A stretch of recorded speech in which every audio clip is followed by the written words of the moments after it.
So anyway, that was the planning phase. And once we had got all the buildings dialed in, we moved to the next section, which was lighting and detailing. Okay, and this, oh my God, this is the phase that I really love. Now, you guys have seen a good chunk, if not all, the lighting I believe that we did in a previous video, um, or in previous videos. I have a couple videos, and I'll link them as well. Night ops. I have a night running session video, and I also have the detailing the locomotive shop interior with Guy. And on those videos, you should be able to see all the lighting that we did. Because my problem is I didn't take pictures. I wish I had done this along the way, but I didn't take pictures of everything as we went along. But as we go through the video, you should be able to see everything. But I didn't.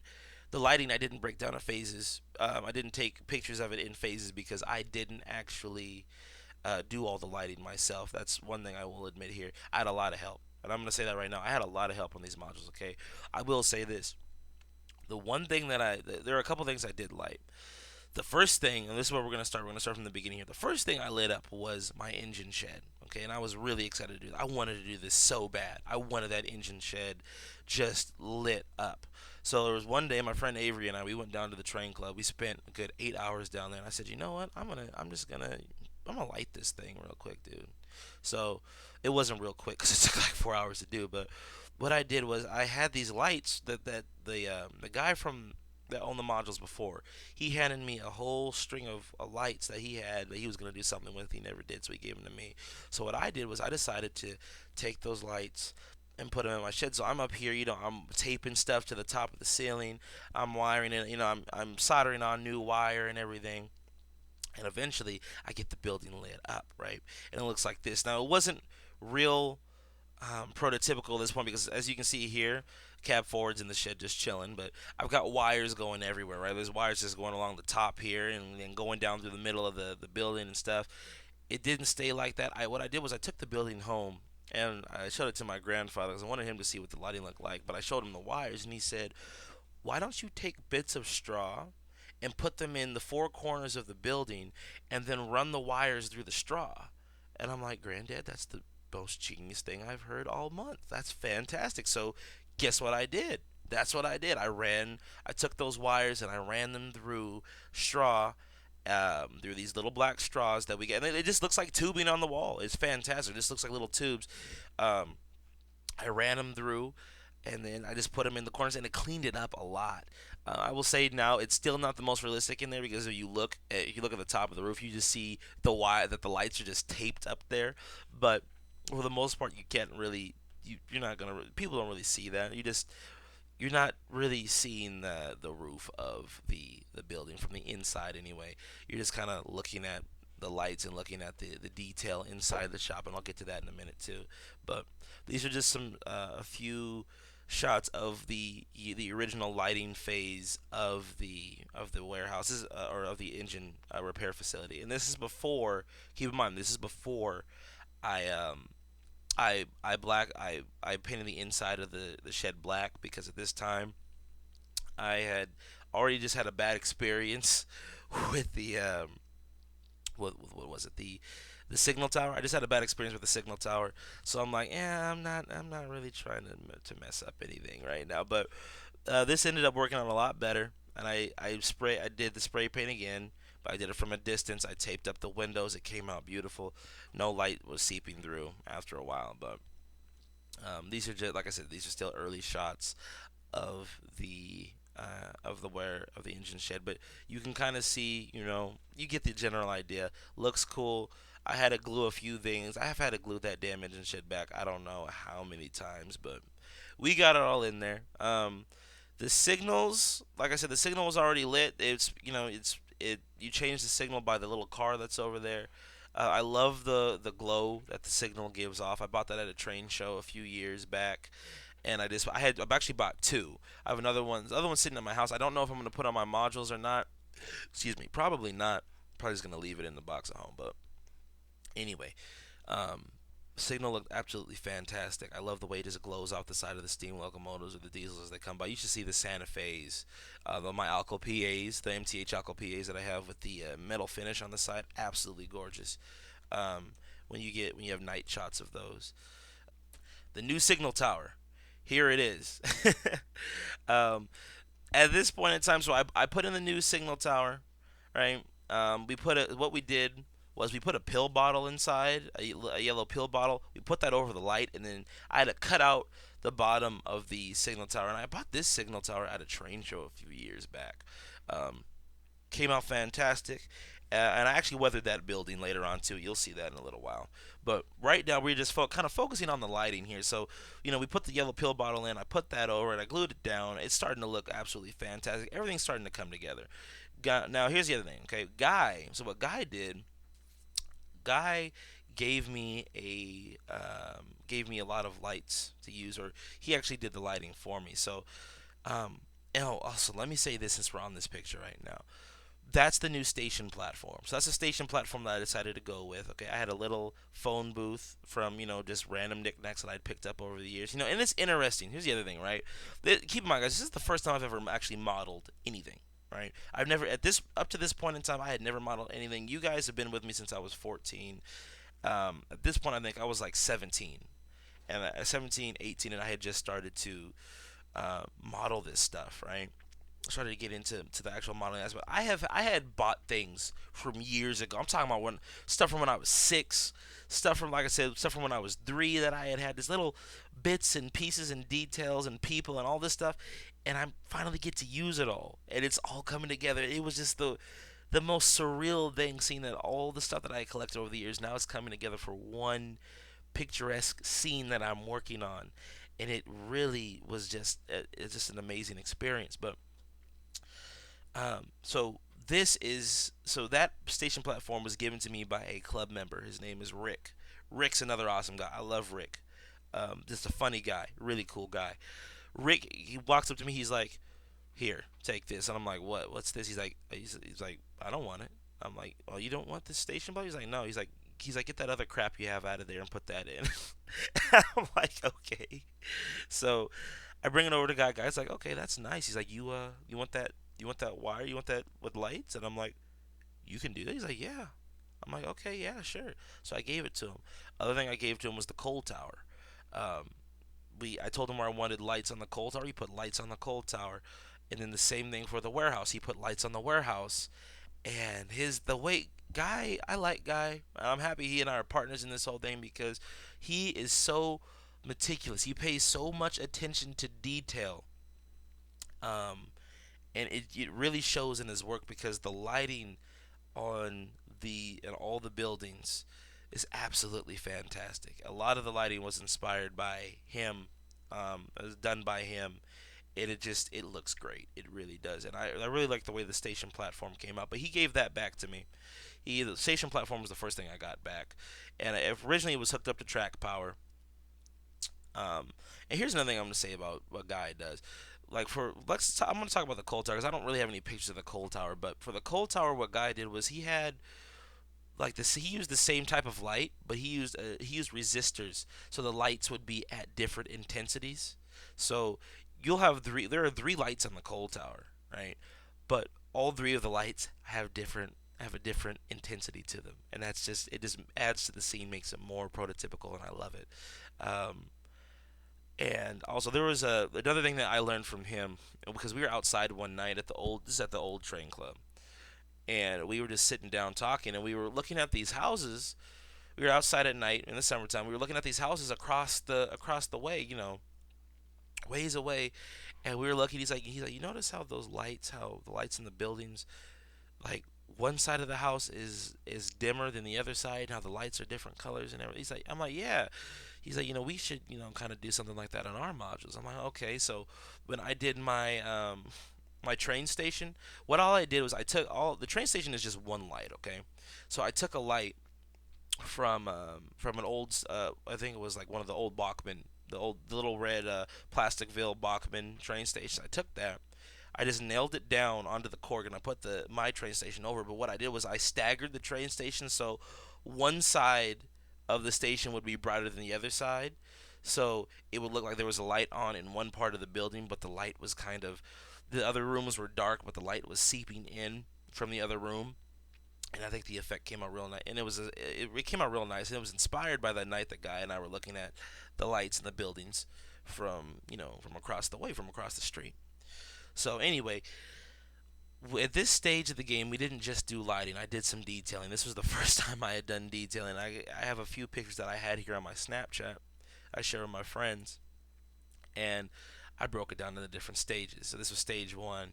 I had, as you can see here, I put down, there's a little green bench over there, and there's a guy sitting on a barrel. Okay, and that's my favorite part. Okay, this is my absolute favorite part of the station platform, other than the lighting, of course. But it's my favorite part because of the way that I had the setup. So I had a barrel. Okay, there's a guy I buy from at the train show. His name's Chad. He has all sorts of cool knickknacks. I buy from Chad all the time. Okay, so Chad had a box of knickknacks and had barrels and boxes and all sorts of crazy crap, right?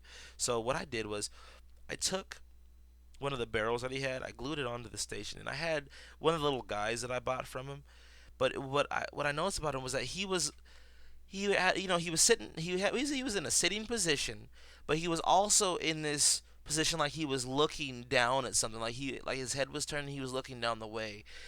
So what I did was I took him and I glued him onto the barrel, and now as you see right here, you'll be able to see it better when we get a close up, but he's actually looking down the station platform, actually looking down to the track, like he's waiting for the train to see if the train is coming. Right?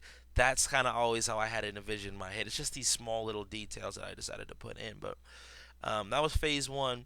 Phase two was just putting the station master on there. Right? This was, hang on, there we go. This is phase three. We got a black guy. um, I put this guy on here too, and then there was also a little trash can that I had.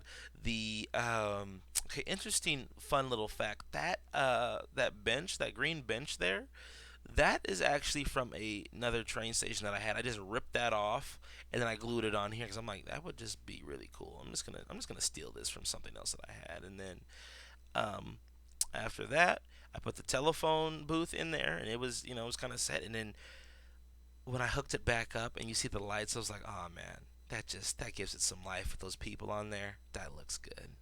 That really looks good. So I was so happy to have that in. And as you can see, here's the guy. He's kind of blurry, but you can see he's looking down the way at the track, trying to see when the next train's coming. Now the warehouse. Okay. Um. Oh, hang on. There's one more before I get to the warehouse. Just one more shot of the station platform, and I added another guy. He's sitting there on the bench, and he's looking at his hand. I need to put something in there like a newspaper, like a watch or something. But anyway, guy just did a phenomenal job. Okay, first off, I broke two doors off the warehouse. Okay, I broke two doors, and so we had to replace them. So what he did was he made doors out of balsa wood. He just cut little strips and we glued them. And he just glued them together. He's like, okay. He's like, now we need door handles. He's like, do you have little pins at home, like sewing pins? And I'm like, yeah. He's like, we get a couple of those, use them as doorknobs. So I went to my grandfather. We went to the sewing box. He pulled out a couple of sewing pins, snip, snip, snipped off the ends after I had put them in where I thought it was appropriate. And now I've got door handles on the warehouse. And these are the best looking doors I have. They just look freaking awesome. I love them. But the lighting, guy worked really hard on the lighting. And actually had a video I never uploaded to YouTube. I had a video of him. We were actually testing out the lights. But if you were to ever come to the club or come see the layout in person, you look at these. You come to my modules. You come to the approach and you see the warehouse. That's going to be the one thing I think that stands out the most in terms of lighting. Just the overall glow that it has, the light that just reflects on the tracks. Well, you got a box car sitting next to the warehouse, and a side and the lights are turned off. And you just see that glow from the warehouse platform shining onto the box car, shining onto the tracks. It just looks absolutely beautiful, and I love it. It's just fantastic. Next phase was while we were working on all of that, we actually took on a new module. There was a module that was at the club that had been sitting there for 2 years. No one had done anything with it. Guy and I asked Rick, who was the president at the time, we asked him if he would be willing to sell us the module, and he did. So we ended up taking the module. We stripped it. We had to rewire it, and we went through a whole planning phase for that in and of itself. I had these crazy ideas of what I wanted to do because I'm like, oh, we could tie it into your waterway. I could build a sawmill, and typically when I start, um, with my planning phase, I've got all these crazy ideas, man. I'm like, well, we could have a shay line. You know, it could be crazy. Like we have a shay going up a mountain and all. It was I just what it was just crazy. But what we ended up going with was the less is more route, and we decided to make it simple. Okay, we just decided to say, hey, you know what? Let's just make it an extension of the yard that we have. So in between guys' Sandy module and my module, the ones that were designed to go together, we just decided to extend the trackage that was there. So this is a 6 foot module. So all we did was we just put a bunch of straight tracks in on this 6 foot module. But what it did was it just extended out the train yard by 6 feet. So we got all that working, got it in, and then this is what we came up with. And a lot of you guys probably remember this when it was first done.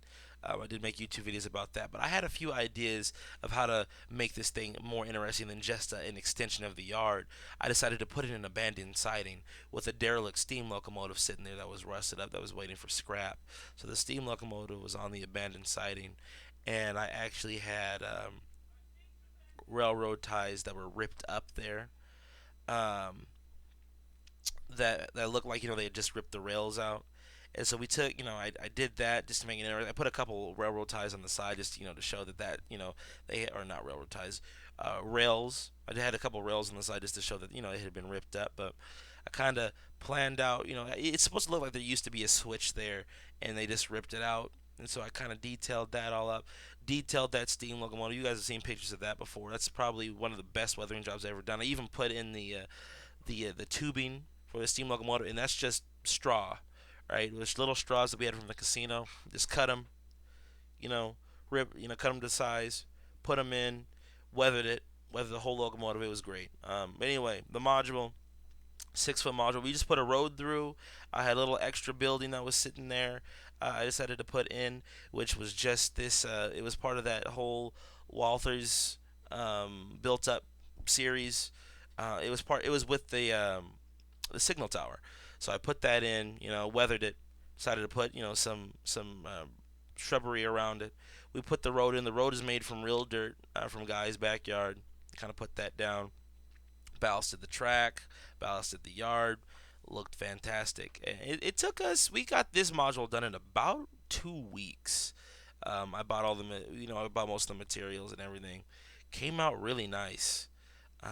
And I was happy, even with the little scene there with the little steam locomotive. That's something that people, when they come to the layout and they see that, people love that scene with just the steam locomotive just sitting there, just rusted up, on an abandoned siding, waiting to be scrapped. I love it. I absolutely love that scene. So, but yeah, that's the 6 foot module there. Then the next thing that we did was we decided to detail the locomotive shop interior. So here are just a few shots of that, right? So this is with the lighting all done. The straws are in the corner of the shed, and the wires aren't hanging down in the middle anymore. Um, what I did was I took more casino straw and I drilled holes. I put the straws through through the middle of that center the center walkway right there, and so it just looked like it was support beams. So I put that in there. This is a little extra detail, and then I also added in crates, barrels. There's a pipe there. The pipe is actually rusted. There's a little guy in there carrying a pipe in his hand. I got a wooden 2x4 wooden plank there leaned up against some boxes.